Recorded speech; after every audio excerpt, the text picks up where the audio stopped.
Everybody, it's Ryan Abe in the building. Let's go. Hey, brother. How you doing? Doing great. Good. Thanks for coming. Thanks for having me on the podcast. Absolutely. These work, right? They work, bro. And you can even hear yourself in the mic. Hell yeah. Hopefully that cord reaches to you and it is long enough for you, my brother. Is that good? Yeah. Oh, that sounds nice. All right. You hear that? Obviously, turn this up a little bit. You turn that mic up a little bit? A little bit. I got you. I got you good, sir. How you doing this fine morning? Good. How are you? What's up, chat? I'm good, y'all. We got Ryan Abe in the building. Thank you for coming through. Thanks for having me on the pod. What's the name of the podcast? Oh my God, your voice is so soothing in my ears. What's the what? What's the name of the podcast? Did you name it yet? I think this series is gonna be kind of like the life story of blank. I see. And then I'm throwing these up on the VOD channel, Brian TERADA Live on YouTube. Check it out. Love it. And bro, oh my God. Also, I just have to say this is my first time doing this with headphones in like this. Like it's nice. Yeah, right? It's comfy. You can really like hear each other. And then when one of my favorite podcasts always says this, that when there's the headphones in, you can hear each other and you know when the other person is talking, and I don't know, it just helps with the conversation. And there's no delay. That's nice. Yeah, true. I like it. But anyway, Ryan and I have been friends for about 3 years now, basically ever since you moved to California. Yeah, literally. And Ryan would come over to the C4 house, hang out with us. I specifically remember the first time. Oh, you know what? My actually first memory with you is, I made a birthday vlog for JC at the C4 house in 2020. And yo, Vicky, thank you for resubscribing. Let's go. And I remember I posted this vlog and you were in it, and that was like our first piece of content we ever did together. Yeah. And then the next day you sent me this voice message on Instagram. We probably didn't even have each other's phone numbers then. And you were like, "Hey, brother, I loved the vlog. It was really great, but I hate to be that guy, but and then it was just quiet for a second. You're like, "I'm just kidding, bro. It was great. There's nothing wrong with it. You don't need to take it down or anything." Making you think I wanted to remove it. Bro. Yeah. And like my stomach dropped. I was so scared, but that's when I knew we were going to be friends. We talked about it, but we met before. You dropped us or picked us up from a party once. JC, myself, Chelsea, Corey, Dom. That's right. And we saw what was the we guy saw with the the animal. Deer, Mr. Animal King. I forget his name. He used it's to like brother Canella, brother Nature. Yeah, we watched him get in a fight. We watched Corey hop a fence. It was yeah. That was the first time. That was probably 2018, probably. I think. Guess. Yeah, that sounds right. 2019. So yeah, it's been a bit though. Yeah, I was driving all 5 of us around in my Prius. I do remember the Prius. I do legit remember the Prius even back then. Yeah. Just roaming around, party hopping in a Prius around like West Hollywood. Yeah, it was West Hollywood. I think it was fun though. Good time. Yeah, that was when we met, and then you moved here in 2020, and we've been friends ever since. I also have a really specific, amazing memory with you. Well, actually, I have obviously a ton, but an early memory was you came over, you were streaming with me. We were just talking about music, listening to music. I had this like emergency phone call that I had to go jump on, and you just stayed on my stream for like an hour talking. Yeah, I remember that. And I was so worried. I was like, I felt so bad because I left you, and I came back, and there were like 500 people there, and you were just like hyping everybody up. Yeah. And then I like, yo, Vicky, thank you for the 5 gifted. Yeah, got a lot of gifted so far. Let's go. Yeah, bro. Like 20, so let's go, Vicky. The support is unreal, Vicky. Thank you so much. Thank you. Hell yeah. Yeah, and so I came back, and I'm not sure if that was the same day, but you were like, you just encouraged me to play my guitar and play driver's license on my guitar. Yeah, I remember that. And that changed, bro, that changed my life. Before we jump into your story, I just have to say that changed me and my ability to sing in front of other people. That's cool. Because I was like, wait, one, you were sitting right in front of me. I'm playing guitar, singing right in front of you. That's kind of, a scary thing to do. And then 2, there's a bunch of people watching online, and I just did it with your encouragement. And after that, I was like, you know what? Like, if I did that, then why would I ever be afraid to like mess up or sound bad in front of anyone ever? Like, 100%. I love doing this. Might as well keep doing it. And you're good at it. Thank you, bro. I don't tell people to do things I think they could fail at live. Yeah, I know how that can be. You don't want to see it go down in flames. No, so I only encourage people to do things that I actually know that they're capable of, because I I wouldn't say it otherwise. So. And I trust your judgment, so you know your word goes a long way. But anyway, bro, thank you for. I like seeing my emails in the chat. Let's go. Hey, let's go. I added a Snorlax, so shaking his butt, shaking with his Pikachu. ass. So if you see that pop up, just know that is mine. And let's go. Yeah, glorious. I'm sure everyone here is already in Ryan's streams, but if you're not, go to his stream, Not Ryan Abe. Also, his VOD channel is absolutely popping the fuck off. He does really, really funny, awesome reactions to TV shows. Yes. And yeah, Thank so you. I appreciate it. Anyway, bro, let's just dive into it. Jump right into it. Yeah. Let's just jump right into it. Can you tell I was watching him last night? I love Philly D. That's my boy. So let's start from the beginning. Yeah. You are a Jersey boy. Yeah. You were born in New Jersey. Philly. Oh, Philly. Yeah. Philadelphia. Yeah. See, this is why I'm doing this, bro. I don't even know my friends. I like these. I think timeline podcasts are rare and very nice because it's nice to go back and even remember things that aren't normally on my brain right now. So you're gonna probably pick some things out of me. But yeah, I was born in Philly. I was born in Northeast Philly, not like a fantastic area, but a better area when I was younger. And then as I progressively got older, like 6, 7, 8, it started to like get not great. You know, and the street that we lived on started to almost fall apart a little bit in terms of just like some of the houses, and the row homes were built with like brick, and it just started getting a little bad and when I was like 8 or 9. And then you specifically remember, like, you noticed a difference in the neighborhood. Well, even when I moved, you know, I tell a story to my friends, but when I moved from Philly to Jersey, it was a really big culture change. To be honest, I went to primarily an all-black school in Philadelphia. I was one of the fewer white kids in my class. They used to call me Young Bull. And Young Bull, why? They respected me because I like played basketball with them and stuff. And then when we moved to Jersey when I was 11, I was in like an all-white school, and I was like, what's going on here? It was so weird being a kid and just being thrown into two different kind of worlds in a sense. And so it was a lot. It was like a big culture change for me. You know, I was going from playing basketball all day to playing street hockey all day because we moved to like a suburban South Jersey town, you know, and it was such a crazy change. It was wild. What about just like interacting with your friends? How did that have to change? Like, did you feel like you had to like change the way you spoke too? A little bit, kind of, yeah. I did start playing street hockey, and that helped me get a lot of friends in Jersey. And then my humor got me more friends after that, like just trying to be fun. I've always been the class clown since I was a kid, and that used to help me make friends that, you know, thought I was funny and laughed at my jokes, so I'd keep them around. And then, okay, so I remember this one specific narrative from when you were a kid, and we might have talked about it on stream before, or maybe we just talked about it in a personal conversation, but you had a scary incident where like you were almost abducted, isn't that right? Was that before or after you moved? That was before. Okay, after the neighborhood kind of went downhill? Yeah. It was, I just went to a deli. I usually would go with my mom. We'd just walk after school, and I get a pretzel, soft pretzel. And then once I think it was like when I was 9 or 10, I was like, can I just start walking over there by myself? It was literally like a 35-second walk up 3 houses over. There's the main road, and it's right there on the side. And just that one day, for some reason, when I went alone, some dude in a big puffy like Giants jacket decided to ask me if I wanted a soda.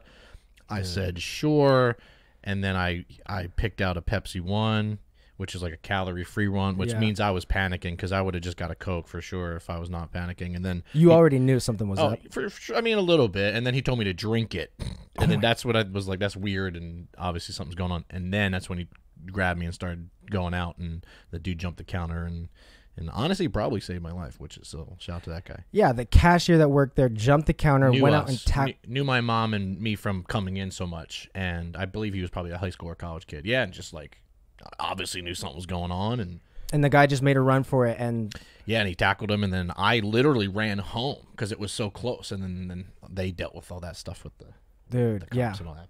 Well, I'm glad that cashier knew something was up and saved your life. And yeah, shout out to him. Seriously, yeah. Whoever you are, if you ever watch this, thank you for saving my friend Ryan's life. Yes. So then you moved out of that area where that like really scary thing happened, which was probably that scared me for a while too. I remember even when we would go to like the shore, the beach, I would think that genuinely, I think he's in our trunk and stuff for some reason. When I was a kid, I'd be like, yo, what if he's still here or trying to come after me? And eventually I just got over it. But there was a good like couple months where I was definitely pretty scared about it for sure. Oh yeah, it is unsettling and I'm sure traumatic. I mean, I had one experience where someone was harassing me. I was going to go buy a bike from him actually in North Hollywood, and then I didn't buy it, and he ended up sending me like a slew of like 45 text messages saying he was going to ruin my life. And for months afterwards, I was like looking over my shoulder. It's PTSD almost in a sense. You're just like waiting for something. It sucks. Yeah, so I can't imagine what going through that actually in real life was like. Yeah, it was just weird. Yeah, but again, I'm glad you made it through. I'm glad you moved up to so you moved from Philly to Jersey. Yeah, I moved from Philadelphia to South Jersey, only like 20 minutes away from where I grew up, but the whole area is different. It's more suburban, more middle class, if that makes sense, where we were probably lower tier middle class or just on the cusp, and then we moved to that house and we were more middle class. But like still, like it was just my dad working. It was really just, you know, because my mom had got diagnosed with breast cancer when I was 8, I believe, 8 or 9, and then she had it for like 6 years, so she couldn't work, or she worked off and on. She cleaned houses, which is why I'm like a neat freak and stuff, but she worked off and on as much as she could until she couldn't physically work, and then my dad, you know, just did everything at that point. And he was working, and he worked at a mail directory place for almost 30 years, and he, you know, was always grinding, so. And then you have a brother, and he is older. Is that right? Yeah, he's older. He's older, but I always call my younger brother because he's autistic and he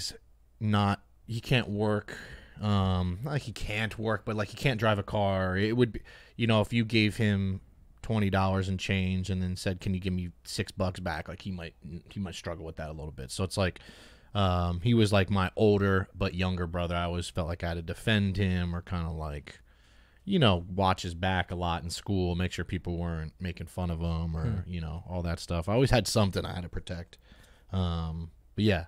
Yeah, it seems like amidst all of these different circumstances, you were kind of forced to grow up really fast. Yeah, for sure. Yeah, in multiple different, without realizing it when I was younger. I think that's when you get older, you don't turn my mic up a bit. See, I thought so. Oh, yeah. Okay, so... Shout out. Let's see. I mean, are they both? I mean, you can put up. That's fine. Maybe I'm just closer to my mic. Hello. But yeah, I mean, I guess you don't realize that you're growing up fast, but you know, a lot of things were happening where I'd be like, oh wow, okay, this is not something that normal kids my age have to go through or have to deal with, especially with like the cancer stuff and the moving during that, and just a lot. It was a lot thrown at me at once. Yeah, absolutely. You know. And so you were playing sports. You had just switched basically like this big societal change from one culture to another. And I could see how going from that one, you know, that first neighborhood that you lived in and that first school that you were at to the other one kind of taught you, and along with everything going on at home with your family, taught you how to be a versatile human being. Yeah, of course. And I like, you know, I've always loved all races and types of people because I grew up around all types of races of people. Like I was just liked people when I was younger. That was like the truth. Like I just liked hanging out with people. I liked playing basketball. I liked playing it didn't matter what it was. I just liked people that liked me, if that makes sense. I never cared what color, race, none. I literally never thought about it. Truly, when I was young, I just didn't care. Never did. Yeah, that was something that stood out to me in the video that we did, Straight Guys Ask Me Gay Questions with David and Crawford a couple years ago. You know, I would say something, and it was just like, I would say something about my experience growing up gay or just being gay, and it was just like you never even considered it anything like wrong. And I know we're talking about race right now, but I feel like that's just kind of how you were. You were around so many different people that it was never an issue if someone was different from you in any sort of way. I was just, I never thought about it, but just at all, you know, never in a negative way ever. So, yeah. Yeah. So as a kid, you were playing hockey. How did you get into the internet? Yeah, geez. Also, shout out to your chat, by the way. You have a nice little chat. Shout out, chat. Shout out. I know these are more like lurking, listening streams. So shout out to everybody here. We appreciate you. Yes. Thank you, guys. Yeah, the internet thing, geez. So when I was in my junior year of high school, there was a class that you could sign up for where you could do like the school news and you could do like communications and make some fun videos. And you know, genuinely, I thought about just taking it so I could get an easily credited class that wasn't that hard. That was like 6th, 7th period that I could just chill. And then started doing, like, we would do little skits. We would come up with things, and then, like, the best ones would get put on the school news as a segment. And so for some reason, anytime we would do them, I would kind of not, I don't know, I feel like I half-assed it a little bit. And then one of my buddies got on the videos got on the school news, and I was like, well, I could do better than that. I gotta try. Like, I gotta actually start. So then I was like, okay, let me try. Let me write stuff. Let me try. And then I made one, and it got on the school news, and people liked it. And I genuinely remember walking down the hallway, and people were like high-fiving me and stuff. It was like, I felt like a movie. Now, it only lasted a day, but I remember being like, that was a cool feeling. You know, people were like, dude, that was funny. That was cool, bro. That was the blah, blah. And I was like, okay, gave me a little spark. Do you remember what that first bit was? It was, I don't know, something involving my friend wearing a wig and me trying to hit on him, and it wasn't him. And, you know, I remember it was just like it's a typical junior in high school bit. Okay, so question for you. You're obviously like a super cool, smooth guy. And then when you get into doing like ridiculous comedy stuff, how do you kind of like, how do you reconcile being cool and smooth and then doing like some crazy head ass shit? See, I was never cool. I think the only reason I would ever have been considered cool is because I just didn't take myself seriously. I didn't like mind if people poked fun at me or vice versa. I just like, I don't know. I just didn't take life seriously. So I was never like the cool, smooth, like, what's up? But I made people laugh, and then people knew that I could take a joke well and that I could tell a joke well. So I think it like just worked out for me, and that's why it started making sense. And my teacher, Miss Laird, shout out to Miss Laird. Miss Laird, we love you. I still speak to her every now and then on Facebook. But yeah, she was the one that was like, you know, you have like a little bit of an eye for this. You know, you should start trying to figure how to edit and how to do these things. And I was kind of like, the editing part was kind of tough, and you know, and then but that was my spark. And then after I graduated, I had no idea what I was going to do. And, you know, sometimes people say that, and I don't believe them. I'm like, you had something. I had vaguely zero idea of what I wanted to do. Even when I would talk to my counselors, you know, they'd be like, what do you want to do? I'd be like, I have no idea. That's a scary feeling. It is. There was nothing brewing in me. Like, what's the future going to be if I don't know what I want? Right. Nothing. There's nothing brewing. I remember being like, my friend's a nurse, my girlfriend's in this, my best friend wants to go into politics, this, and I'd be like, Jesus, what the hell am I? And this is before not before YouTube, but this is 2006-07 when I was having these combos. It was not really out yet, so I didn't know. And I remember being like, man, I think I'm a little stupid. Like, I remember thinking that sometimes, like, I think I'm a little stupid because, like, how do people tell me I'm so smart, but I don't have a career? Well, if I was so smart, wouldn't I have a career? So I just was starting to like put myself down a little bit. And then I went to county college. Shout out to BCC, Burlington County College at Rowan. In Jersey. And you're still living at home, right? Yeah, still living at home. And I didn't take my whatever intro test seriously in the college, and I ended up in a remedial reading class because I literally bombed the test. What's remedial? Just like not great. Like, and then the teacher, the second day, we had to read in front of the class, and she was like, "You're not taking this class. You're fine. I'm not. You can already read." She's like, "What happened?" And I was like, "I slept in the day I took that test. I didn't know what I was doing." She's like, "Okay, well." So she basically gave me an A. Okay. It was like, you're. I don't know how to explain it, but she was like, "You got this. You're already passed." Right. So I was like, okay, and but I remember just being like, damn, I'm not taking anything seriously. Like, I was getting mad at myself. I didn't like college. It was stressing me out. I didn't like people telling me what to do. I don't know. I was just in a weird period of my life where I was just kind of like, and then one day I heard a Soulja Boy song, and it was called Birdwalk. Birdwalk. And this is like maybe a year after he put out the song Crank Dat. I know that one. Anybody over the age of 21 in here probably remembers that song. Soulja Boy. And that was a big song, and then he did some follow-ups, and I thought this song was really stupid, Birdwalk, because it was. Well, what did he say? He's like, why me do my bird walk? Why me do it? It's just like nothing. Okay. And I remember listening, I'm like, that's so silly. Like, I kind of want to make fun of it. I recently, the week prior, got my dad with my I got like $1,000 from Mrs. Laird's. She gave you $1,000? I got like what's not a grant, but whatever, whatever that is for that class, which was cool. Really? And they, that I got at graduation, which was cool, and I did not know that was going to happen. And so I used that to buy. My dad let me buy a laptop. Wait. How? Why did they give you $1,000? It was it was like that class, like the communications class with Miss Laird or whatever, like the media class. Mm-hmm. Yeah, I guess she really thought I had it, so she wanted to push me to like keep doing it and wanted me to like. So is this like this was out of her personal account, or this was like a fund? I think it was like her and one other. It was like a personal fund. Yeah, it was for her class. Yeah. Wow. Yeah, which was great. Which was so great because even looking back, I don't even think about that often, but looking now. That got me a laptop. Yeah. Honestly, I never really put them together. I got a laptop, and then I didn't know the laptop had a webcam. I'm old. I'm 33. So, like, I didn't. Happy birthday, by the way. Thank you. Webcams were not common. And that sounds weird, but they just weren't. This is 2008. They were not common. Nope. And I had one, and I didn't know it. I know it sounds insane. I did not know it. On the laptop. Yeah, and I didn't know it. And then I went over to my friend Nick's house, and then he has the same laptop. It was a Dell Studio 2. And he was like, showing me on these little things where he's on video, but bubbles are coming out of his mouth. You know those filters back in the day? Yeah. And I was like, what the hell are you doing? How the hell you do that? And he was like, oh, it's just the webcam is. And I was like, what? He's like, you have one too then? And I was like, no way. Went home. And I was like, what? I have a fucking a camera. So and that was like your first camera, that webcam. Yeah, it was. It was literally my first camera. Interesting. And I was like, wow, okay, this is cool. And I just started filming stuff, and then I just started getting addicted to filming things. And then when that song dropped, I was like, I want to make fun of it.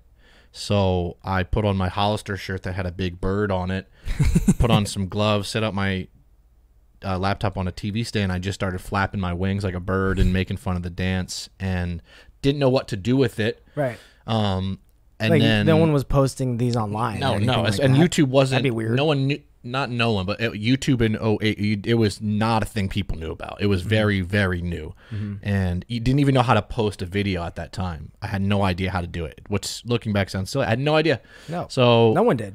Eventually, I didn't even know why it was called YouTube. None of it. I knew nothing. I was so noobish to all of it. So I eventually, I already had a YouTube account because me and my friends tried to watch like some silly video back in the day, and we couldn't. It was age restricted. So then I made an account, and it was called Ryan Abe Makes It Happen. And I made the account, and then I remembered about it. I was like, oh, I have this account on YouTube. Maybe I'll upload it. So I posted that video, and it wasn't like. Sometimes people bullshit lie to you, and they'll be like, I posted it in the next day. No, it's not usually how it happens. But like what happened was I posted that video, and it got 80 views in a day. And that to me was crazy. The Soulja Boy one? Yeah. And I was like, wow. 80 views is crazy. Like that's cool. That felt like 1 million back then. I was like, that's cool that 80 people watched that. It's like, what if 80 people were in the room watching me flap my wings like this? Right. That's a lot of fucking people. I remember just being like, okay, like that was cool. And then it just kept going and going. And then I would just start commenting on his things, his videos, Soulja Boys. And I would just I started my promotional run, my marketing run. I didn't know about it, but I was just like very early on in YouTube being like, hey, check out my parody. Oh, you did a bird walk video too, guy, whatever. Check out mine. And I just started doing that, messaging people. Figured out that subscriptions didn't mean you had to pay because I thought you had to pay to sub to people. I just started learning all these things. You couldn't make money on YouTube. Nope. There was no partner program. So it was just for the love of it. It wasn't about the money because it was done. It was just about the excitement of it. Yeah. And it wasn't about like, oh, like one day I'll be like super rich and famous. It was like, this is cool. I'm enjoying There was this. no rich and famous like. Literally it didn't exist on YouTube at that time. There was no famous, there was no rich, there was nothing. So it was like I almost felt like it was where the degenerates were going at the time, and or how those that felt like a degenerate, that felt like they didn't have a path. We were kind of like going that route because we didn't know what else to do. I was working at Best Buy. Yeah. I'd been there for 2 years, and I was, like I said, I was kind of stagnant. So then that video, one day I wake up and. The video had way more views than it went from 3,000 to like 12,000, and this was like about 2 weeks in. And I was like, what the hell is going on? And Where are these people? Soulja Boy featured it on his MySpace. He did?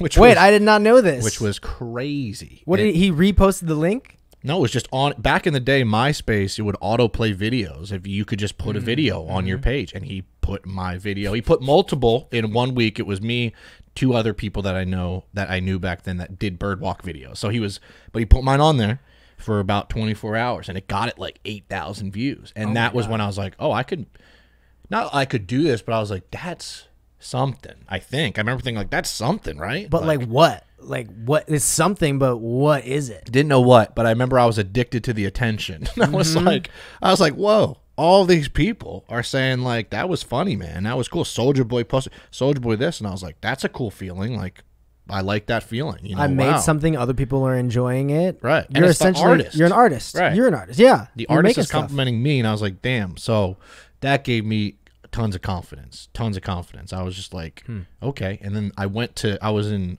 freshman in college at that point, and my friend Jordan, she was cool, and she liked all of this stuff, video stuff, and she in class was like, your video has 13,000 views. Sat next to me in my math class, and I was like, damn, you know that? And she's like, yeah, that's crazy. And I was like, wow, well, thank you. And I left that class that day, and I was like, wow, what is going on? Like, this is cool. People are like talking to me about this. I just remember being so happy about it. I was like, wow. Like, I'm onto something here. I was like, thanks. Thanks for that compliment, blah, blah.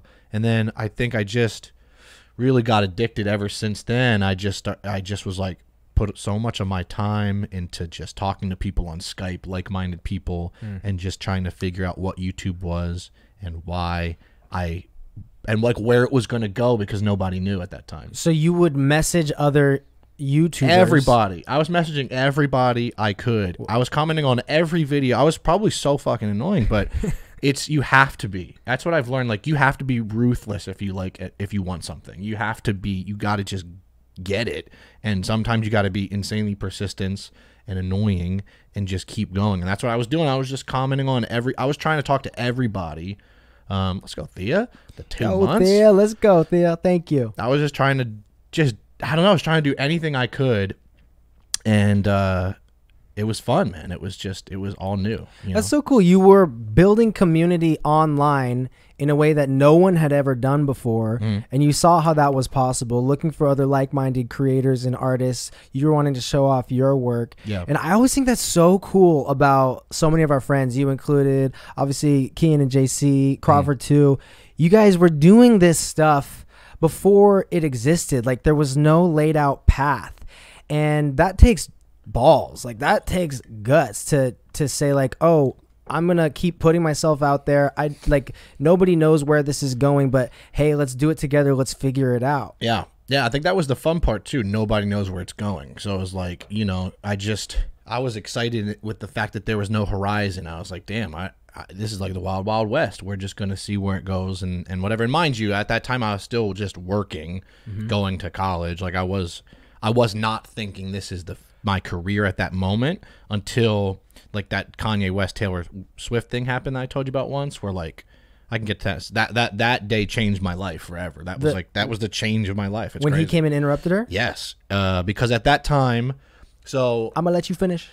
Oh man, I feel like it's so much word vomit. I apologize if I'm talking. No, bro, this is what we're here for. YouTube stuff man. is there's so much back in the day too that people don't know about. But like YouTube was a shit show back in the day. It wasn't like high quality stuff. It was webcam videos. It was quick captures. It was just anything you could put up. People were uploading 5 videos a day. Sometimes it was just whatever. It was Charlie bit my finger. Right, just stuff. I was just posting so many things and started getting a decent following. Like, I had like 10, 15, 20,000 subscribers, 25,000. Now, mind you, I was crazy. Hustling hard. Yeah. Hard. Well, there weren't that many people who had a YouTube account. True. You know what I mean? Like, they could log on and watch videos or like listen to music and stuff like that, but you can only subscribe to someone if you had an account. And people were like, I remember thinking like, why would I make a YouTube account? I can watch the videos for free anyway. But then once more and more people start making accounts, more people can subscribe. Right. So I started seeing the subscribers go up, and then I started, I made some sketches, made some skits, made tons of videos, whatever, and hit like 10, 15, 20,000. Oh, sorry. Coop, you okay, buddy? And then Coop gagged. But the big thing was I was lying to people. I was lying to all of my friends and my family because I told them I was making money. What? Because I just felt like, because that was now To 8 months, legitimize it. 7 to 8 months in, and I was actually putting in a lot of time and effort.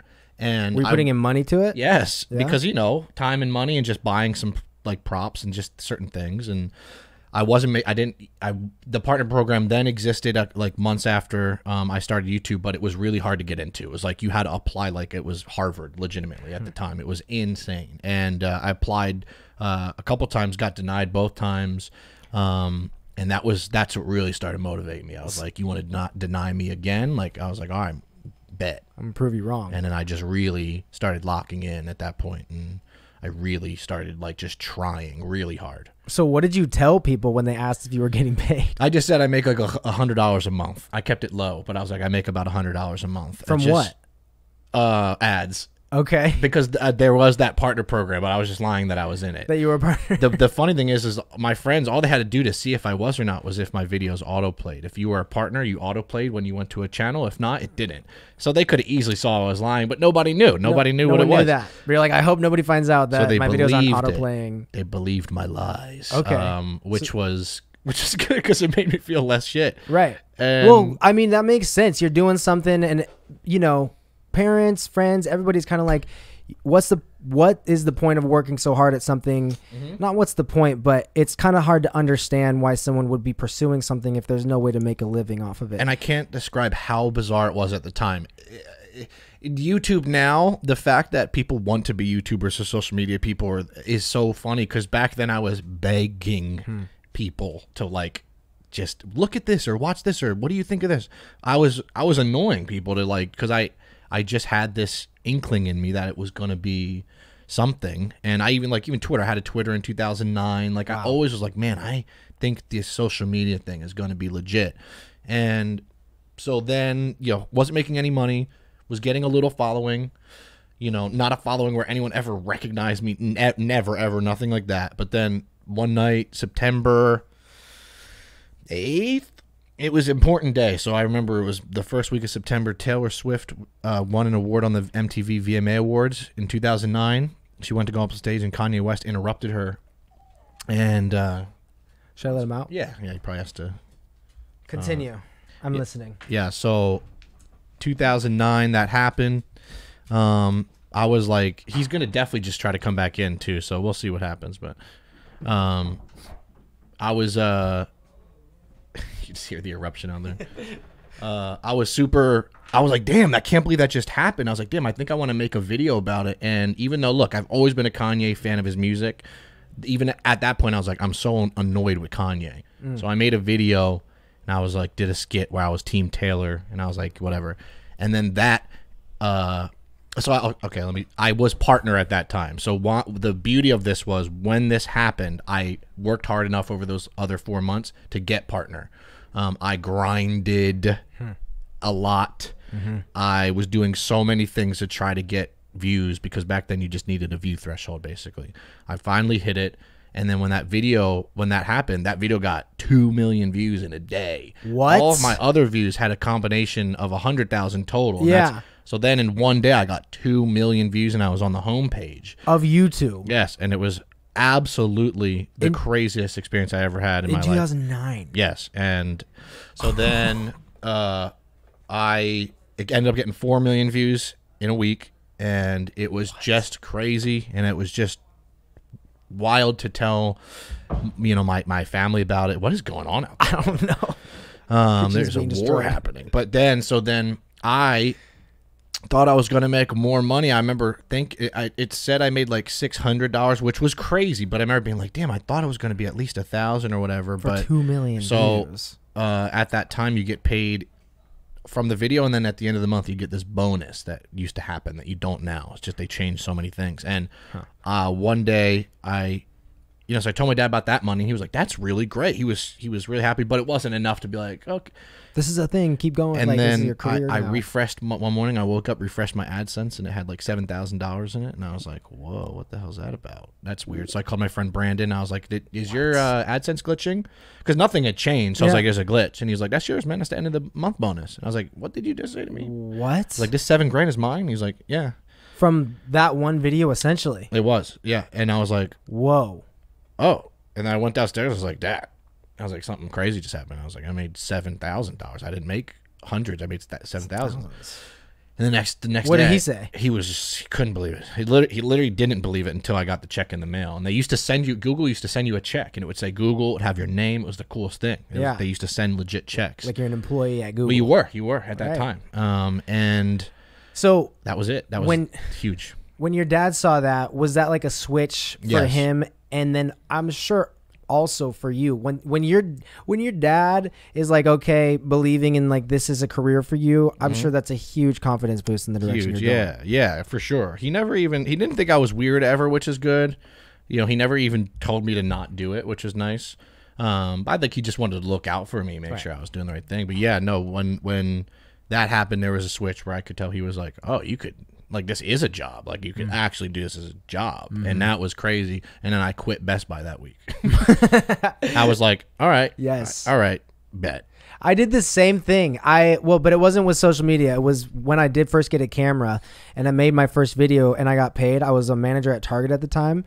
And I didn't know that's cool. Yeah, I was a middle manager, and it was right after I graduated college. I fucking hate it, and I still think it's the hardest job I'll ever have. And then I got my first video gig, and I got paid $2,900, and I was like, I'm quitting my job. Yeah, it's like, what is this? This is crazy. It feels like a cheat or something. It was crazy. Yeah, exactly. So that money was enough for me to be like, oh, like, damn. It was just such an unexpected moment, and yeah, that was it. That was that was literally the last time I had a job. That was like a quote unquote normal job or whatever, the real job, whatever they say. So 2009. Yeah. Really? Yeah. I didn't know that. Yeah, I quit late 2009. Oh my God. So I've been doing it technically full time for 14 years now, which is crazy. So that video went viral, and then you realize this is a possible viable career option. Yeah, there's so much that happens after this, because that was such a big moment. And then in February, my channel got suspended. Why? Because of copyright. Really? Yes. Copyright's always been a thing, but it was less bad back in the day. But they would suspend channels left and right. YouTubers would get suspended for so many things. They were probably so scared of violating some sort of music rule. Well, there were whatever, so many. We were doing so many things at the time. It was the Wild Wild West. Nobody knew what was and what wasn't right. And I made a couple parodies. I literally made a Jersey Shore parody even back then. Not even a song parody, but like a show parody. Like a skit? Yeah. No way. I made a Tickle Fighter parody of UFC, which was so funny. It was Ultimate Tickle Fighter. And wait, was that a skit or a video? Yeah, it was a skit. Okay. It was like a video, but a skit where it was like me and my friends would like train and whatever. And it did well, and the UFC did not like it. And back then, the UFC saw it? Back then, they could suspend account easily if they wanted to, and they took my account down. And they suspended Brian A Makes It Happen, and they suspended it at 77,000 subscribers. And in 2010, at that time, I was like 128th or something all time on the platform, like something crazy. And my friend even showed me a screenshot of my channel at one point. For the month, I was the 9th most viewed channel in the month at that time. Holy shit. Just because so much was happening at once. So when that channel got suspended, I literally thought that was it for my life. Like, this is it. It's over. It happened in my friend texted me. I was in the car. It was snowing. We were riding home from a snowstorm from my friend's house, and my friend Pete texted me saying, your channel got suspended. And I was like, that's probably the end of it for me. Like, not my life, but just like, that run is over. That's crazy. And I didn't get the channel back. Really? Ever? No. And it was so hard back YouTube, then. we need to change that. Let's bring that channel back. I want them to bring it back so I can see it. Those legit. videos, I know. I haven't seen those videos. I want to see them. There's some funny stuff. And then, Team T Swift. After. Also, wait. Weren't you like about to like date Taylor Swift at some point or something like that? I wanted to date Taylor Swift. You wanted to? I just never got the chance to meet her. When did you realize you wanted to date Taylor Swift? That was even a long time prior, because she was from the same area as me, and I was on her MySpace back in the day when she didn't have a lot of people on there, and you know, I thought I had a chance, but it never. I don't know, it just never worked out. Well, I support that, and I love that about you. That you probably look, Taylor Swift. If you're out there, if you ever see this, anything like that, go text. I feel like you have a chance with her. I just need to run into her in like a New York setting, you know, and just shoot it up real quick. But anyway, okay, yeah. So that account got suspended. I can't imagine the sinking feeling that must have felt like, oh, I've been onto something. I took a huge risk. I've put money and time into this. And it was embarrassing because I was like, damn, it's just suspended. That sucks. Like, that sucks. And I don't even have anything to show for it. I couldn't download my other videos. It was a nightmare. It was terrible. So I had to make a new channel. And I made a channel called For Skits and Giggles. And that's the parody channel now. And I made that. It's just like damn, I gotta do this again or whatever. And then within 6 months, I had 75,000 subscribers. Again. Really? It was crazy. What did you start doing? What was the first video? People had my back, number one. Okay. You probably posted about it on Twitter. You're like... People had my back. They knew stuff happened. They were making videos saying, like, you know, check out his new channel. Joey Graceffa, a lot of people back in the day that were still, like, my size. They weren't huge yet. Had my back, which was cool. I made that channel and was starting to do just more skits, keep doing skits. That was the channel name, For Skits and Giggles. And then I posted my first parody, and... Oh, shit. Uh-oh. There's a vacuum cleaner. Damn. Of all days, nobody ever vacuums in this house, unless it's Vic. So if it's Vic... What's up, Kennedy? That's so funny. Nothing ever is clean in this house, and we're doing a podcast. Suddenly, the two guys are clean. There's just a 0% chance that normally would happen throughout the day. I'm sorry, bro. Was it at least Vic? No, you're good. Oh, Cooper's back. Hey, Cooper. That's funny. And that really picks it up. I know, it really did. I feel like he was vacuuming outside the door. I love that vacuuming is happening, but I was like, I'll do it after, I promise. But yeah, so I put my first parody I posted was Soulja Boy. That's why the Soulja Boy parodies in my life are so funny and makes no sense. But I did a Pretty Boy Swag parody, and I did Really Nice Aunt. It was so stupid. I was in the car. I was like, what if we made a parody instead of Pretty Boy Swag? I was like, I got a really nice aunt. Because we said it as a joke, and then blah, blah.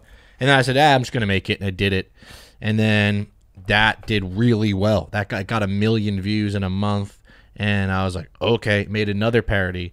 To California Girls, and then that one got 1 million views in a month. What was that one? I even forget. It was like with Prank vs. Prank, my friends. I don't even remember what it was. It was like something about video games, I think. Yeah. That got 1 million views in a month. And I was like, what the hell is going on? So I was like, I guess I should keep making parodies. And then, yeah, for 2 years straight, I just made, almost 1 to 2 parodies a month, every month. And that channel really blew up and started going crazy. Who was filming these with you? Was it just you and the camera? My friend Bobby, yeah. It was me, my friend Bobby, and sometimes my friend Eric. Okay. But I would just sit there and write them obsessively and just, like, think about I would look at the syllables. I would look at, like, if it was California Girls, I would just, like, try to get the So my lyrics would get in their head with the same sound and tone, and it just you could easily sing along with it. I was studying it super hard. I was studying Weird Al. I was studying. There's Bambi. Why Bambi? I was studying. I was studying everything I could about parodies and just trying to be like, really the best at it. And then at one point, I was really crushing it. Like I averaged about 1.5 million, 2 million views a video for 2 years. Wow. And then copyright happened again. I was on a network. This is hilarious that this is all happening now. I know. I don't even know how to stop it at this point. Hey guys. Just the gagging, the vacuum. Oh, good girl. Just a good girl. What the heck was I just saying? I forget. 1.5 million views per video on your new channel. Yeah, which was crazy. And then I was on a network, and that network got bought out by YouTube. And then so when that happened, they had to release everybody. So when they released all of my videos, the videos got claimed for copyright, all of them, and I made $0 from all of the videos in one day. No way. Everything went to shit. Wait, but okay, so were you getting paid along this time? Yeah. And then you got to keep that money, right? It's a war happening here. You guys. I'll put him out. Oh, thank you, bro. Come on, guys. Come on. That is crazy, you guys. The fact that YouTube could just say like, hey, when you're getting paid for this, and then you keep doing the same thing, and all of a sudden like, no, you're not making any dollars. It was the worst, and there's nothing they could do about it. They couldn't help me because it was a terrible day. And then I was like, wow, that sucks. What do I do? And then Crazy how they made it so hard for creators to keep creating. Yeah, twice. they did, and they have, and they still do. But so the reason why it was a little bit easier for me to restart again was I went to VidCon that year. And it was one of the early VidCons. This was 2012 VidCon. 2012. Is this the first one? This is probably the second or third. Okay. And I had 200,000 subscribers, and I had 60 million views. That was a big channel. I was in top whatever 300, and I was not known, and people were not coming up to me like at all at VidCon. And I was like, damn, that kind of, I'm surprised, but like, okay, whatever. And then my friend Adorian Deck, he had a channel. Who I just met. Yeah, with who you just met. And I've knew him forever, since 2008, literally. He had like 20,000 subscribers on his one vlog channel, and he was getting stopped a ton. And I was like, damn, I'm doing something wrong then, because like people are, if they are coming up to me, they're just like, oh, you're the parody guy, or I love this, but like nobody knew who I was. I realized, it dawned on me. I was like, damn, nobody knows me. They just know about my parodies, but nobody gives a shit about me. Right. Like, they don't know you. And they were so happy to see him. Like they were so like, and I remember seeing that, and it wasn't jealousy. It was just like, okay, I need to pivot and be more personal. So then I abandoned for skits and giggles. You just stopped doing it. Yeah, my last parody is my whistle parody. I think it has like 2 million views. I just stopped, and then I created Ryan's Average Life, and I just, with the concept of like, oh, I mean, people think I'm like a big deal, but I'm not, because clearly I'm not. I'm just like some average dude still. That's where it comes from. I just have an average life. I just have a YouTube channel, whatever. It's no different, whatever. And then what's funny is that channel is what took my life from like average to not so average anymore, because the years following that was when all the tour stuff happened, and the collab channels, and the just absolute chaos that happened after that. Was that vlogs you started doing on Ryan's Average Life? Yeah, well, like vlogs is like people think of vlogs as like holding the camera, walking around, but like a vlog back then was literally just like a rant, or just looking at the camera being like, hey guys. And I think my first couple videos, they were just rants. I was just more personal stuff. And then I started just showing who I was more, and it was about just me. And then I amassed kind of like an early on, like a more cult-like following, like the first 6 months of that channel.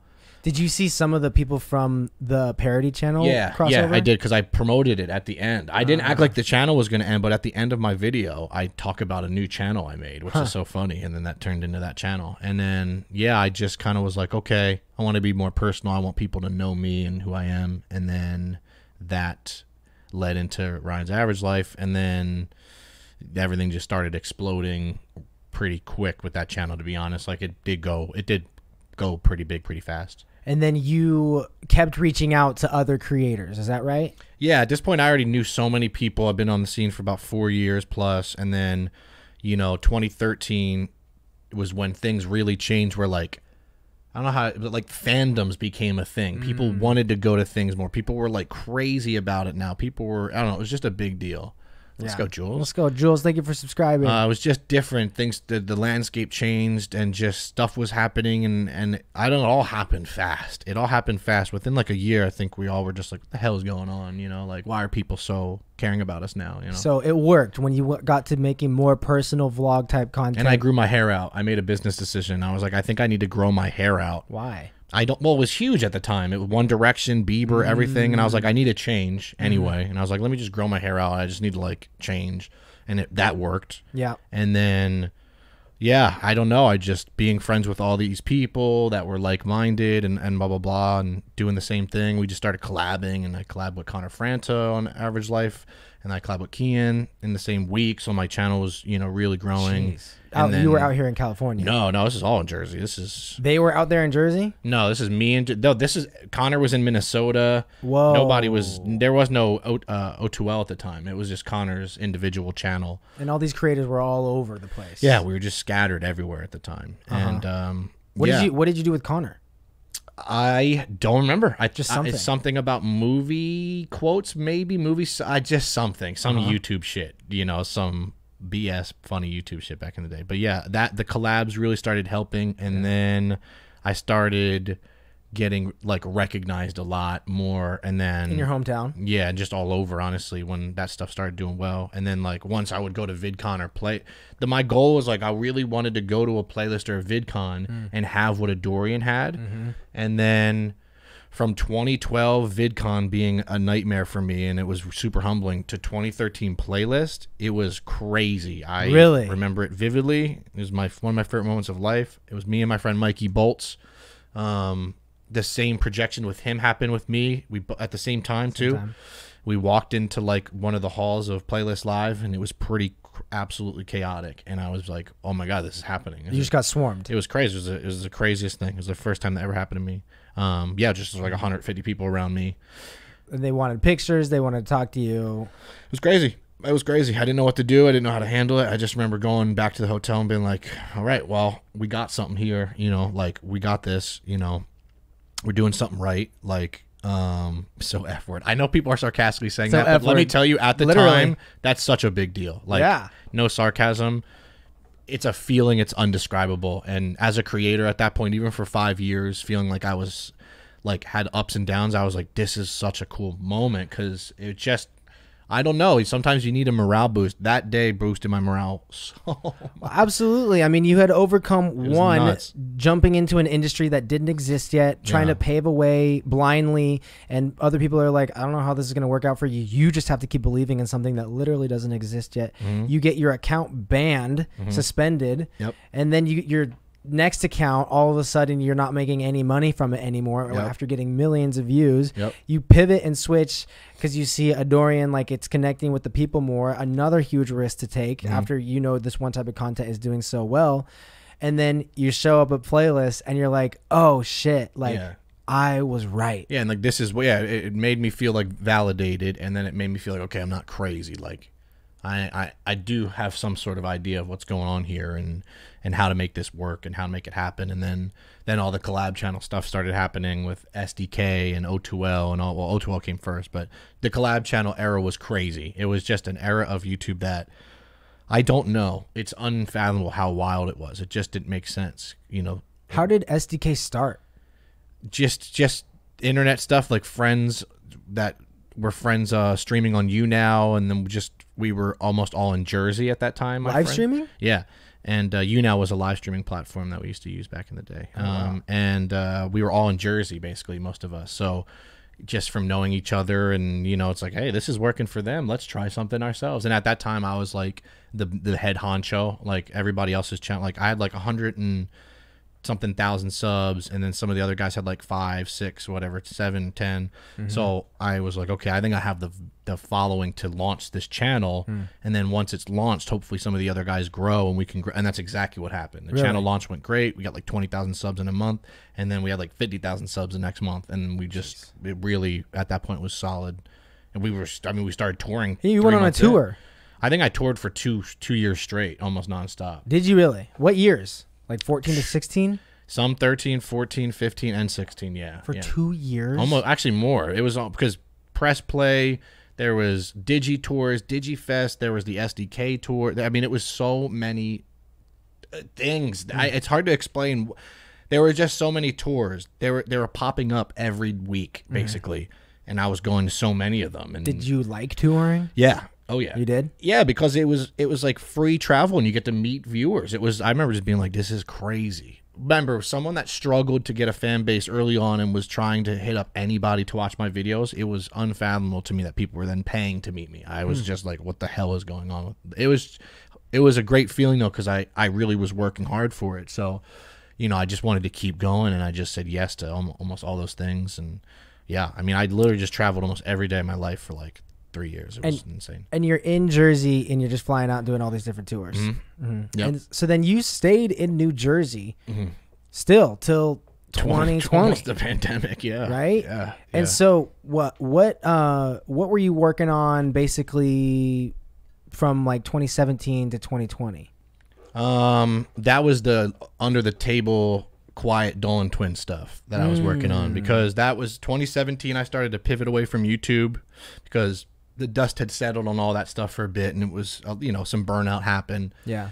And then 2017, 18, 19, it was in my like, what do I want to do with this stuff now? Like, I have this following, but, you know, I don't know. I'm kind of getting in the wayside a little bit. And then I knew the Dolan twins for a long time through Press Play as well. These tours, you just meet people and know people, and they become very popular. But people are like, how do you know this? How do you know Sam and Colby's? Like, I don't know. They were just like in these things with me. Like, it wasn't like it just was a thing.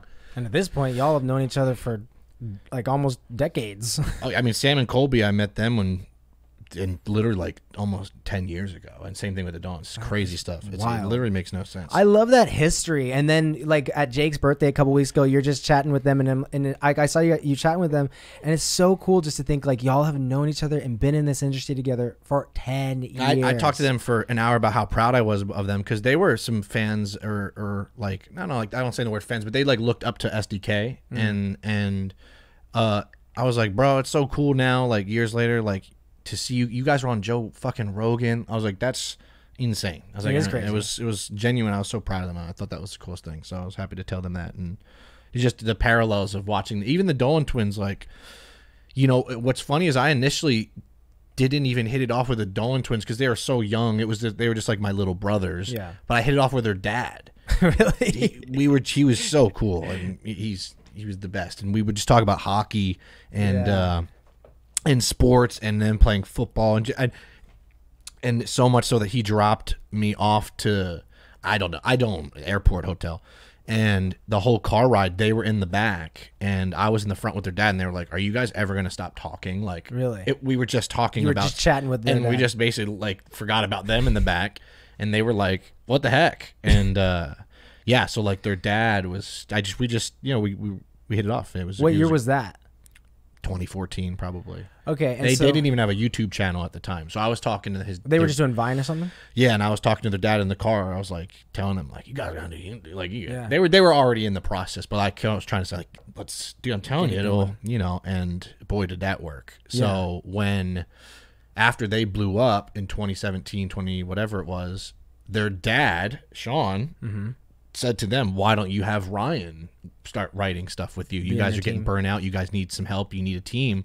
They didn't have anybody. They were, so. Where were they at the time?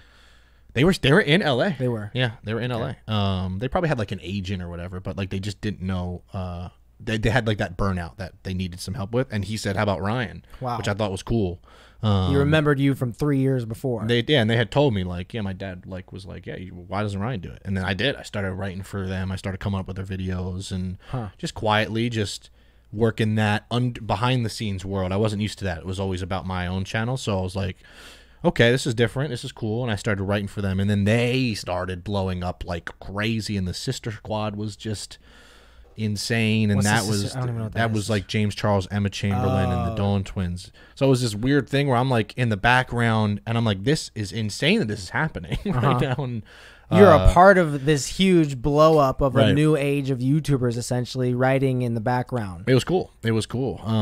It was a cool thing to work on. And then, I just was doing that for them in different capacities. And then that's when they asked me to do the podcast with them late 2019. And then I was like, damn, okay. And that's when I moved out here. I moved out here for that. I was like, okay, I'm going to come out here, co-host the podcast for them. We were going to do audio, then switch to the studio and do video. And I moved out here. They paid for everything to be shipped, everything. Cool. So shout out, they were super good. I remember being like, boys, I'm gonna be honest, for me to move out here is tough, because I'm like my brother.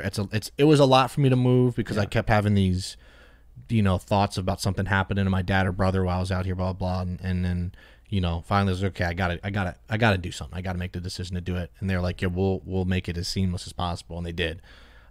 They knew how valuable it was to have you out here. Yeah, which was nice. And then, I mean, I got about 2.5, 3 weeks of that before the pandemic hit, and then that shut down the studio. Oh, shoot. Completely, forever, I think, actually. And then we had to start doing it. They built a studio in their house, literally in their house. They built a podcast studio, and we did that for about a year, and it was great. I mean, it was super fun. I learned so much, and, it was obviously successful, and it was cool to interview people and just learn the world of producing and directing. And that's where you met Mondo. Mondo was working. He was on he was doing our audio for us and camera work. That's wild.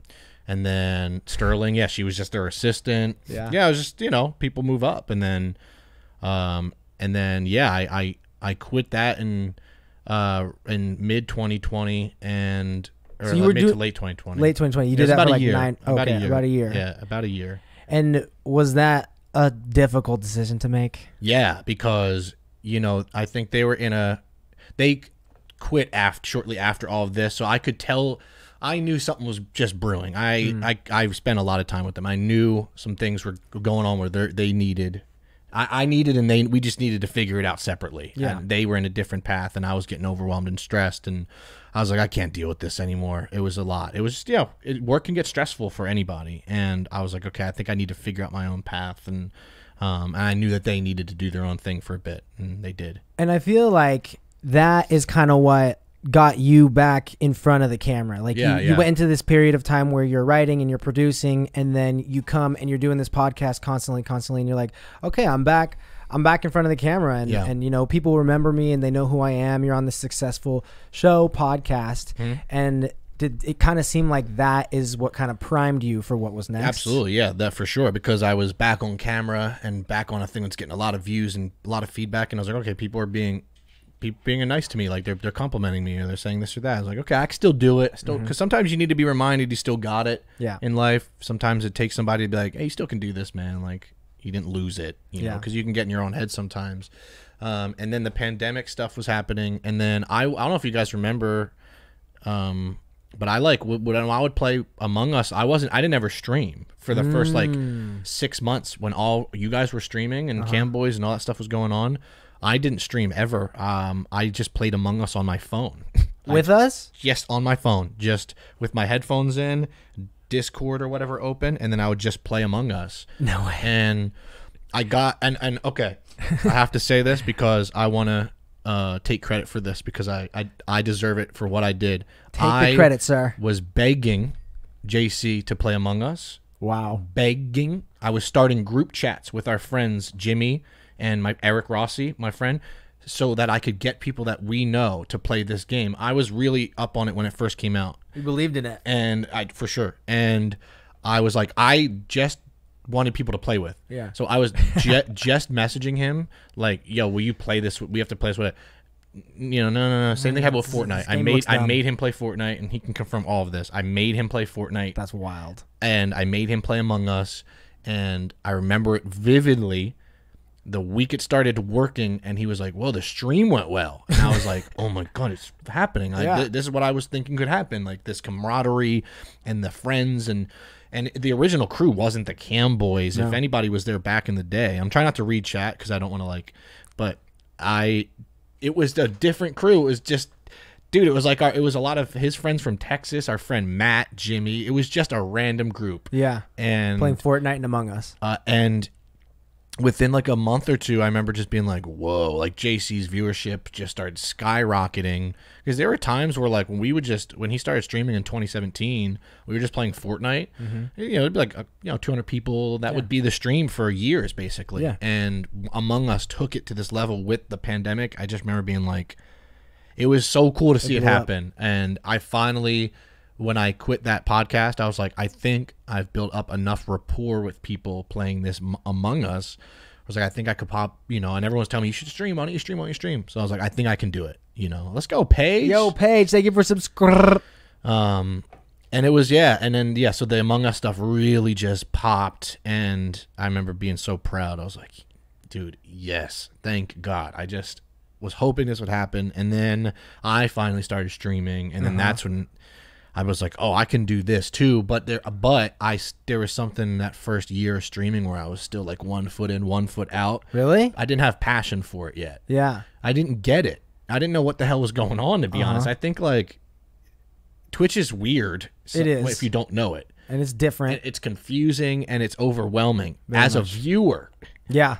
As a streamer, when you first start, it is insane. You're like, what the hell is going on? Like, what is this? What are all these things? Like, what do you mean I can't stream on my Mac? Wait, why I can't just stream here? I had to learn so much, and it was the hardest part was like, oh my God, I got to relearn the wheel and re-buy things. I remember I had like, I had at one point $1,800 left in my savings. It was like 2020. I forget when I first started streaming. December 2020. Yeah. I think it was my first stream. And I had like, after I bought all my computer stuff, I had like under $2,000 total In money. life. People like, sometimes when people are like, I'm broke, I'm like, motherfucker, you're not broke, okay? I know you're not broke. You know, I was like, I'm broke. Like, I'm like, I need help, broke. Right. I remember one time with you, I was outside like panicking. Like, I was like, Brian, this is not good. And this has happened multiple times in my life.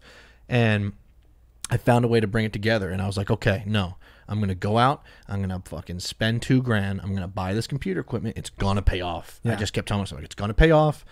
It's going to pay off. And then within like the help of JC, I remember he rated me one stream. Within 3 streams, I made like $1,500 from all that when I got affiliate because of first time subscriptions. And I was like, okay, I can do this. I can do this. Like, I can do this again. And then I was having trouble committing because I was still like 1 foot in, 1 foot out. And then, I mean, within the last like year, something like changed and clicked in my brain. Oh, bro, like, I witnessed it. Yeah, I don't even know what happened really, but well, you kept going. You know, about like when we first moved in here, I remember you were like streaming like once a week. Yeah. And it was embarrassing. I would look at every now and then we get a text from the Cam boys and it would be like, all right, guys, here's all the stats for the month. And it'd be like, I would be last for everything. Like how many hours you streamed, how many hours, how many streams, how many blah, blah, blah, how many this, how many that. And it was so embarrassing. I'd be like, I know they were just trying to help, but I'd be like, damn, man, like, I suck. I suck. Like, I remember thinking, like, I'm ass, bro. Like, why can't I do this? Why? And it was because I didn't love gaming on with people on stream. And I had to realize that. It was like, one day I was like, oh, I don't like this. Yeah. I like gaming by myself or with Kian or with the guys. I don't like doing it on stream. I don't like the pressure. I don't like. And then once I made that switch after the computer stuff happened, and I was like, the reaction stuff and that control that I felt of being able to pause and then create this sound, I was like, I started to really feel it. I was like, oh my God, all I needed was a show. I just needed to create a show, a daily, almost episodic show that I can just continue for forever. And once I found a formula where I could do that, I was like, oh, thank God, like I'm there. Yeah, it becomes a plug and play. You know exactly what every stream is going to be. The people coming into the stream know what it's going to be, and they still get to hang out with you, watch something with you. Right. And now people are hooked. Right. Which is great because it was, it took a while. Like, it took a long time of me trying to figure out what I wanted to do or what I wanted to be or what I wanted to do with stream where I can continue it and be, like, genuinely happy streaming. Like, not just like, hey, Chad, I love streaming. Ooh, give me money. It was like, no, like, I want to stream because I want to stream first. If everything follows that, great. Yes. If viewers come in, great. Yes. You know, let's go. Yo, Paige. Thank you for the gifted sub to Sammy. Let's go. You got like 30 subs this stream. I know. You guys, thank you so much for the support. Seriously, it means the world. But it was such a good feeling to feel like I was hitting that stride again, even with YouTube and the Gosling channel and then the VOD channel. All of it was accidental. It was just like, let me just try some things out. And it was just,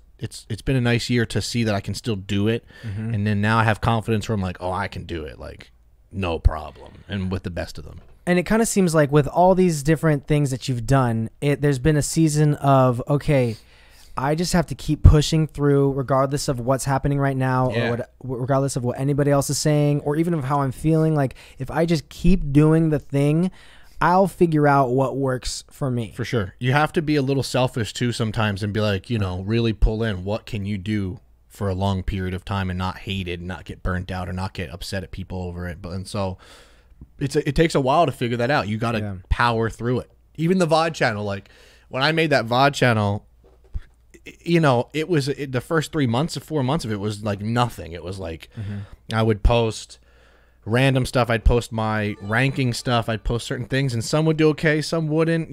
K&J, let's go. Let's go, K&J Crack Pimp. Thank you for the gift, this up. And I just, I don't know, it was tough at first. It was tough. I didn't know what that account was. I didn't know what the hell I was doing on it, and it's all about finding a stride and you just sticking with it, and then you just go. And then when you put yourself in autopilot, you can crush it for 6 months and then look at the fruits of your labor after and be like, okay, good. We have something established now. I can build off this. And that's what I've been doing the last couple months, just like enjoying what I built, trying to continue it.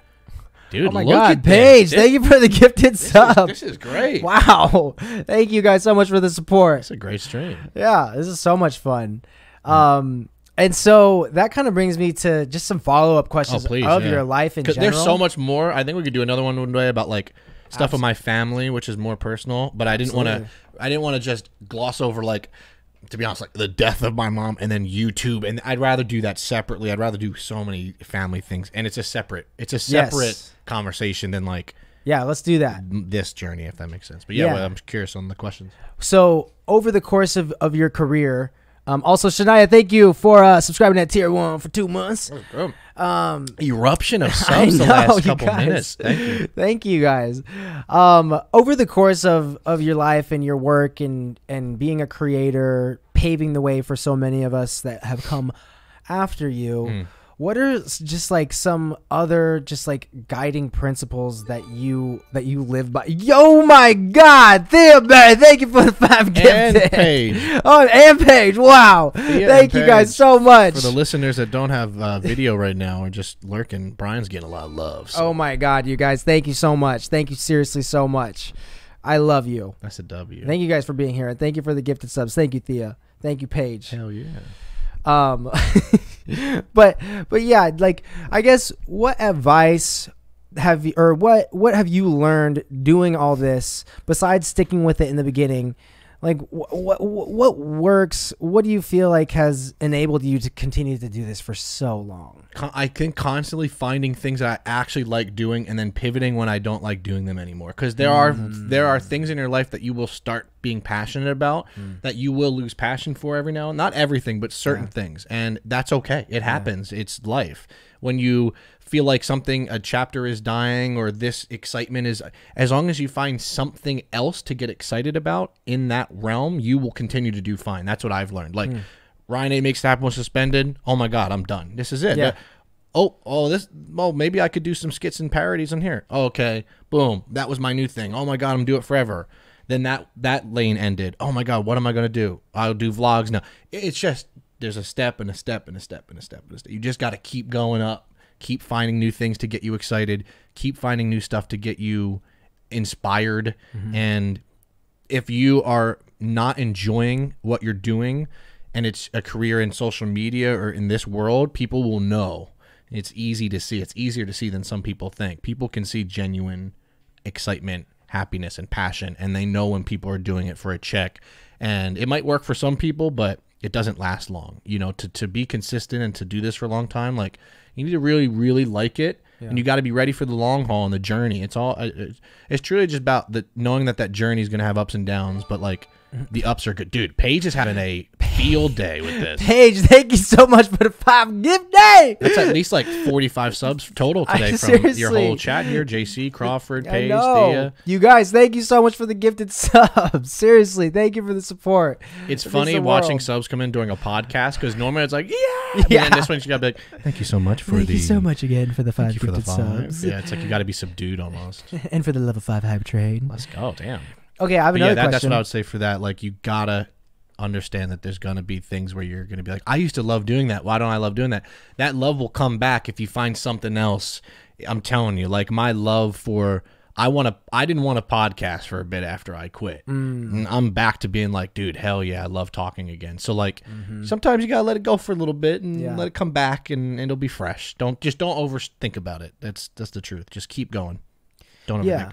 And then how important would you say is the community around this entire thing for you in your career?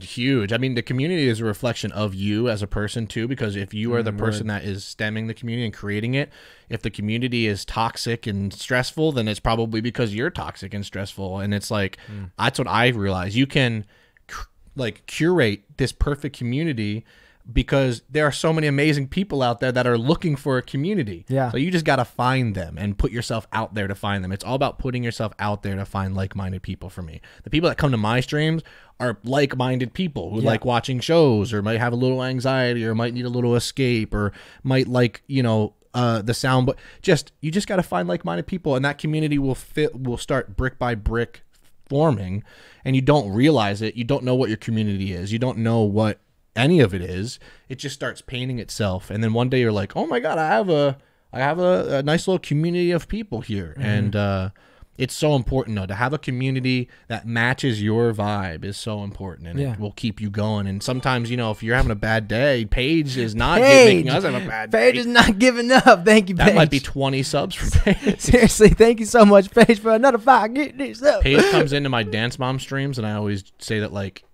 Paige from Dance Moms is a girl in there, that she's in there gifting subs. So. Oh, let's go, Paige. We love you in Dance Moms. I mean, Paige has erupted the chat. Yeah, seriously. W Paige in the chat. But no, community, literally, as we're saying, is everything, and it's important for your morale. Like, you help their morale, but they help yours. Oh, like, absolutely. There's streams, sometimes, okay, let me get through a little anxiety, and I'll just go on. I'll just see some really nice initial comments, or someone will just give me $5, and I always will say, it's crazy that someone will be like, here's money. Yeah. I'm like, so for me, I'm like, I gotta entertain you. Yeah. I gotta give you something. I gotta provide you with, even if it's comfort. Let me provide you with something, so you feel like whatever you're paying for and providing my job, at least I'm giving you something back. Yeah. And I think that's huge, trying to give back. And it's live. Like, I love YouTube. I love making videos. I love making content and everything like that, but it's kind of done in a vacuum. Oh, for sure. Like when I'm even my most recent YouTube videos, I'll be in here and I'll just be like, cause I'm in my room all day. It's kind of depressing. Yeah. And I'm like, I'll start getting these negative thoughts. I'm thinking like, oh, this video sucks. Like, what am I doing? Like, is this worth it? Whatever. And then obviously you post and you're like, okay, it was worth it. Right. But when you're streaming, you're live, it's like, damn, we're hanging out, we're live. And then literally, like, when you see the chat going, when you see, like, gifted subs or the support or donuts and everything like that, it's like, oh my gosh, like, I'm not doing this alone. Yeah, there's people that support me and have my back. And, because energy is really, the last 6 months, I've noticed how much energy, just like good energy is so needed.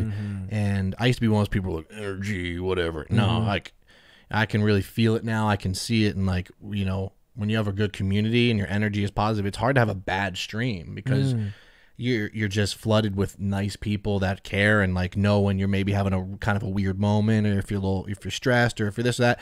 And so they can help kind of guide you along this streaming journey. That's why I love streaming now, is because I used to be afraid that it was live. Now I love that it's live, because you really get to just see me, like, especially for my 12-hour, like, you can't. Yeah. You can fake being a YouTuber. You can fake it. You can be a character. You can edit it. You can perform. You cannot fake being a streamer if you do it a lot. Yeah. When you're streaming daily, people will see the real you. See everything. Because, bro, it's live. And I think that people that can stream, that it's hard to stream, because so when I see streamers and my friends do, I'm like, I am looking at the real them. It's so nice. So, like, I know that my viewers appreciate that too. Like, they know that they're just getting me. If I'm fucking crying, I'm just crying. I'm putting on. They're just getting me. They know that they're not getting this edited version or this YouTube video, and I think that they appreciate it, because it's like a moment. It's like, this is real life. And sometimes YouTube or TikTok or whatever, it can be so fabricated, or we know that it can be so rehearsed.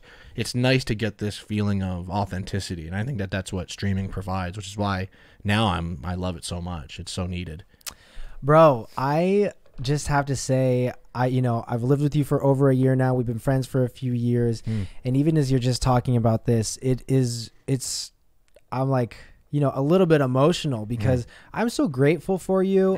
I'm grateful for how hard you work, how encouraging you are, just how honest you are and real you are. And you're right. It really does come through on stream, and it, obviously that's why you've landed there and found such a stride with it, because you will never deny yourself. You will never stop being yourself. You never have. You started that average saying and like what, 11, 13 years ago, whatever, and it's still you. Yeah, it didn't change. And bro, I learned so much from you constantly, and even now as I'm doing my content, and I made this big YouTube switch, and you're so encouraging with that. And what people often say is, remember why you started. Remember why you started. Sure. And that has been a really big thing that I've been thinking about so much recently, because this journey, the last 3 years for me, has been such a roller coaster, with content, with everything, with my own health,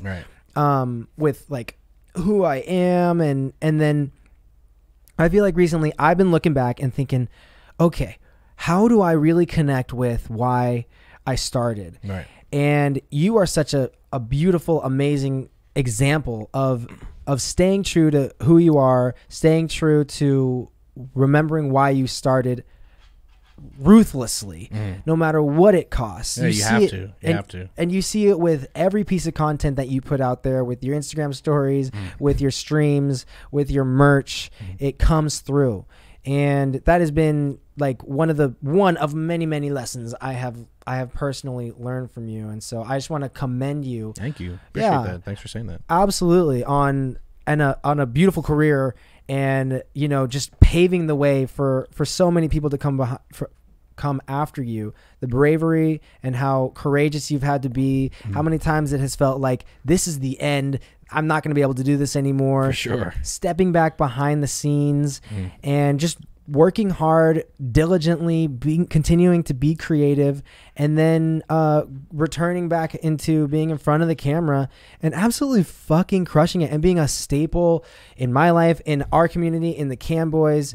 And yeah, I just want to commend you for all of that and say congratulations. I appreciate it. Thank you. I think a lot of that comes from just time, because it wasn't like that for me early on. I was much more insecure and self-conscious about even just my abilities, if that makes sense, and my like capabilities and like what I'm good and bad at. And I when I first started the whole YouTube thing, I honestly just didn't even know that I could do this. And then I think maybe when I took that step back in 2017, that was like the first time I wasn't on camera for like 10 years. Yeah. When I was able to do that, be successful behind the scenes, then switch again in the last like year, that's when I was like finally giving myself credit. I was like, okay, no, dude, that was not easy, because because there are a lot of people that I met. There's a YouTube graveyard of people that were YouTubers, have been YouTubers, that just are irrelevant. I hate when people say that. It's never the case. Nobody is irrelevant. Nobody's irrelevant ever. I absolutely fucking hate that saying. I agree. And I hate when people say it. Yeah. But so many things happen to people where they are not able to continue, or this happens, or this happens, or life happens. Yeah. Right? Life happens. For sure. And I look at it and I'm like, man, even on my 12-hour stream, I'm like, I'm 33. I just spent a birthday making money watching television with 22,000 people that tuned in. Yeah. That's stupid. Like, I know, and in a funny way, like, that's crazy yes. that's a thing. That's crazy. That's my life. That's crazy. But I was proud because I know that shouldn't have happened, because there are so many times where I can be like, I'll go get a corporate job, or I'll go work for some company, or I'll just be. And every time I would think about that, I'd be like, what you said, the why. It's like, why? It was like the picture for me was always to, like, the class clown thing, make other people happy, make other people laugh, because in return that brings me this joy, this excitement that you can't get. You just can't get it. Yeah. So the confidence has come in the last year to 2 years. Now it's weird, but now I'm like genuinely confident, which is and my chat has seen that in the last, honestly, like 6 months, where now I'm like one of the best streams on Twitch. Yeah. And I say it and I don't laugh. And it's true. I'm like, no, it is. It's one of the best streams on Twitch. And so like that confidence is so, when you find that confidence, I'll say this to you and everybody, don't shy away from it. Like really like breathe into that and be like, no, I got this. Like if it's sports, if it's your job, like remind yourself like, no, I'm good. Yeah. F you, I'm good. I can do this. I got this. And it's so important. I didn't do that I used to be like, I don't know, man. I mean, I didn't play yourself down. It's like, no, if you, like you can. And that's what I learned. And it just comes with time. That's the hardest part. It just reflects and you look back and you're like, it's always time. You just learn over time. You grow and you get smarter. So it's like hearing you say that about me is great, because I didn't think people would say that about me years ago when I was first coming up doing this. I didn't know anybody would ever think of me like that. So it's nice to see progression even just as a person, you know, and growth as a person over the years. It It's never nice. stops. No, it does not, which is good. And that's another thing I feel like I've seen you do is just continue to be open-minded about your life, your career, who you are, what you think of things. And I've just seen it blossom and grow. And it's been so much fun to watch. And a really, really good, it's had a really good impact on me as well, living with you. And I'm sure with everyone who tunes into your streams every day. I think ever changing is so important. Like, I think that's just one of the, if you can be a chameleon and just continue to just go with the times and not be mad at them and not be the old man pointing at his lawn saying get off type thing. Like, it's so important, you know, because even with TikTok, I remember I was going to avoid TikTok and be that old man. Then it's like, no, just enjoy these things. Enjoy these things. Enjoy the fun and don't take it so seriously. And there'll be so many fun things that can come from it. And then, like, once I started kind of going down that path, I just realized, like, man, this is fine. Like, this is, you can do this. It's fun. It's fun. Let's have a good It's time. supposed to be fun. It's supposed to be an escape.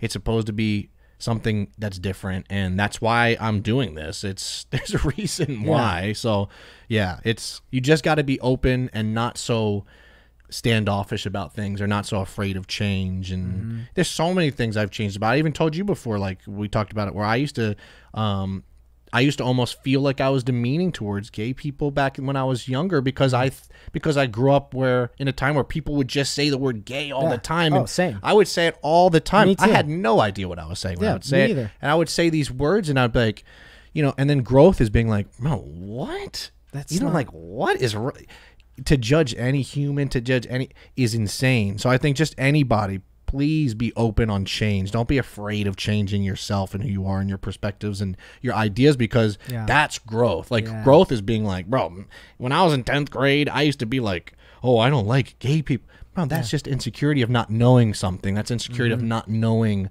or being afraid of this new thing. And it's happening now with our world, and it's scary. But my advice is, like, just continue to evolve with it, and it won't feel as scary. Just continue to turn with the earth instead of trying to go the opposite direction all the time, and life will be easy. You got to pick your points to go backwards a little bit and fight back, but you got to just start rotating with the earth sometimes, you know?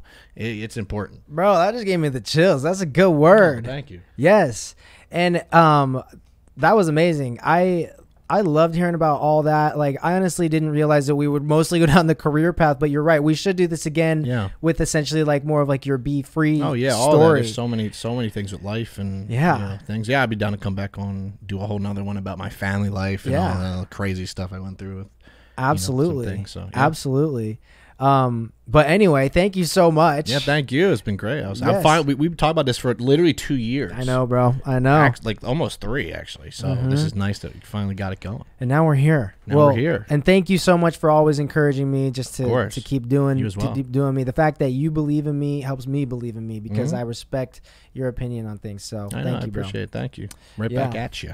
And chat, thank you so much for being here. Natalie Ruiz, thank you for subscribing. A lot of subs, man. Yes, thank you guys so much for the love. Thank you so much for the support. My goal is to do one of these life stories every week. Let's go. Yeah, and I'm having a lot of fun. I love having these headphones in. I want to make it better and better every week. I love the headphones. It does make it more personal and like a radio, type thing. So right, it's a vibe. Yeah, and I'm just having a good time. Just honestly, me like getting back into the swing of things. I feel like I'm you in 2017. Yeah, just trying to tiptoe back in and get your feet wet. Yeah, it's good. It's the only way you can do it is this. So exactly. You're doing it. And with the support of the people around me, from you and JC and Crawford, especially living with you guys you continue to push me. You want me to keep going, and I'm so lucky to be surrounded by you guys. So thank you so much, bro. Of course, dude. And again, thank you so much, chat. We love you. Love you so much. Thank you, love bro. You guys. Thank you for love hanging. you. Thanks for listening. Yes. I appreciate it, everybody.